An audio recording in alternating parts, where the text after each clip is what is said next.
नमस्कार प्रिय दर्शक बंधु प्रतिदिन देश विदेश खबर जानवाई भिडियो को शेष पर्यटन देखते आपण भल पाइबा स्वरूप भिडियो गोटे लाइक कर दिंतु जदि चैनल को नुआ चैनल को सब्सक्राइब कर दिंतु चैनल जानवा आज किसी गुरुत्वपूर्ण खबर। मोदी लॉन्च कले स्वदेशी 4G नेटवर्क देशर प्रत्येक कोण में मिल स्पीड नेटवर्क। प्रधानमंत्री नरेंद्र मोदी गतकाली ओडिशार अनेक प्रकल्प सहित BSNL 4G नेटवर्कर शुभारंभ करते देशर प्रत्येक कोण में लोक मैंने 4G नेटवर्क माध्यम द्रुत इंटरनेट सुविधा पाइपर। BSNL 4G नेटवर्क 98,000 साइट्रे आरंभ होती। यही 4G नेटवर्कर सबुठार विशेष कथा होउची एयाको स्वदेशी प्रजुक्ति विद्या व्यवहार कर विकसित एपरी भाव में डिजाइन कर भविष्य सहजरे 5G को अपडेट कर परवर्ती खबर। पुणी लघुचाप संभावना 30 तारिख बेलू उत्तर अंडमान सागर अंचल एक नूतन घूर्णिबलय प्रवेश नहीं सूचना। यार प्रभाव में उत्तर पार्श्ववर्ती केन्द्रीय बंगोपसागर अंचल 1 अक्टोबर बेलू एक लघुचाप क्षेत्र सृष्टि होवार संभावना रही। एपटे पूर्व केन्द्रीय और संलग्न उत्तर पूर्व बंगोपसागर सृष्टि होगा लघुचाप पात्र रूप नहीं उपकूल मुहां होती। यार प्रभाव में दक्षिण ओडिशा समेत सारा राज्य में प्रबल वर्षा नहीं पूर्वानुमान कर आंचलिक पाणीपाग केन्द्र। परवर्ती खबर। प्रबल वर्षा हेतु बस सेवा बाधाप्राप्त 1000 लोक करागला स्थानांतर। अनवरत वर्षा हेतु जल में उबुटुब हैदराबाद ओस्मान सागर और हिमायत नगर भली दुईटी प्रमुख जलभंडार में गेट उठाई दिया मुसी नदी जल प्रभावित होगा पुराणा सहर समेत हैदराबाद अनेक अंश बन्याग्रस्त होती। प्रबल वर्षा हेतु तलिया अंचल पाणीघेरे रही। लोकों जीवन प्रति विपद हेतु तेलंगाना मुख्यमंत्री रेवंत रेड्डी अधिकारी तुरंत लोकों स्थानांतर करने को निर्देश देते। एवं सुधा प्राय 1000 लोकों स्थानांतर कर सारा। परवर्ती खबर। झारसुगुड़ा में प्रकल्प वर्षा कले प्रधानमंत्री मोदी 50,000 कोटी अधिक मूल्यर विकासमूलक कार्य उद्घाटन।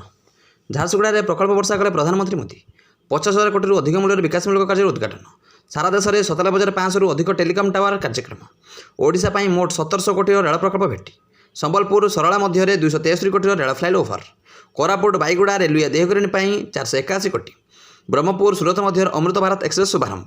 राज्यर 130 उच्च शिक्षानुष्ठान वाईफाई सुविधा 90 कोटी। परवर्ती खबर। बुलागोरु को स्थानांतर कला BMC।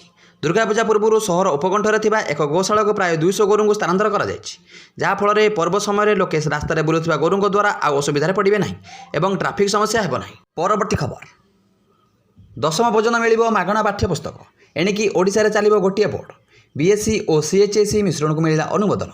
स्कूल शिक्षा को सुदृढ़ और उन्नत करने राज्य में गोटे बोर्ड रखा केवल एतिक नुहे प्रथम रु अष्टम श्रेणी जाए पिला मागणा पाठ्यपुस्तक दिया बेले अनुसूचित जाति और जनजाति वर्गर नवम और दशम छात्र छात्री को मागणा बही दि जाऊला किंतु एबे समस्त वर्गर पिला दशम श्रेणी जाए मागणार पाठ्यपुस्तक जोगाई दिया। NCERT ढांचार SCERT को विकसित कर पाठ्यपुस्तक प्रकाशन निर्देशालय संस्थार सुदृढ़ कर। परवर्ती खबर।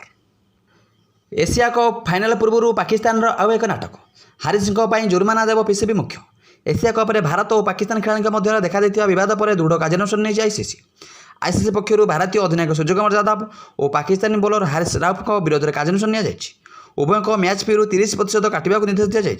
यह निर्देश पर एवं हारिस PCB मुख्य जुर्माना देवे जमापड़ी। परवर्ती खबर। पुलिस को तागिद कले मंत्री और विधायक। नरेंद्र मोदी कार्यक्रम अमिलीपाली स्थित सभास्थल व्यतीत झारसुगुड़ा सहर पुलिस कड़ा सुरक्षा मध्य रही। झारसुगुड़ा सहर प्रत्येक स्थान में ट्राफिक नियंत्रण सहित प्रति 15 ରୁ 20 मीटर मध्य पुलिस छाउणी रही बेले सभास्थल को आसुवा युवक और जनसाधारण को पुलिस अटकैबार सभास्थल को तुरंत छाड़ा राजस्व मंत्री सुरेश पूजारी और विधायक टंकधर त्रिपाठी निर्देश देते। परवर्ती खबर। माड़ी आसुची कोरोना भाइरस पुणी एक नया भारिएंट। गत किछि वर्ष धरी कोविड-19 महामारी समग्र विश्व को दोहराई देछि।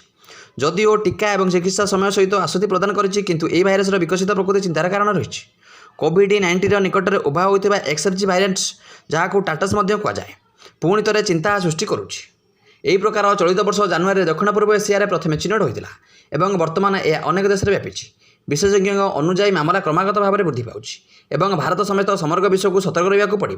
परवर्ती खबर। रेल धारणु मृतदेह उद्धार। बलांगीर जिला देवगाँ थाना जलिया रेलवे ट्रैक एक मृतदेह उद्धार होइछि। बलांगीर टिटलागढ़ रास्ता देवगाँ निकटस्थ जलिया रेल धारणु मृतदेह उद्धार कर मृतक जनक बरगढ़ जिला पद्मपुर थाना नाइकेलमाल गाँव टेकेनाल माझी बोली जमापड़ी।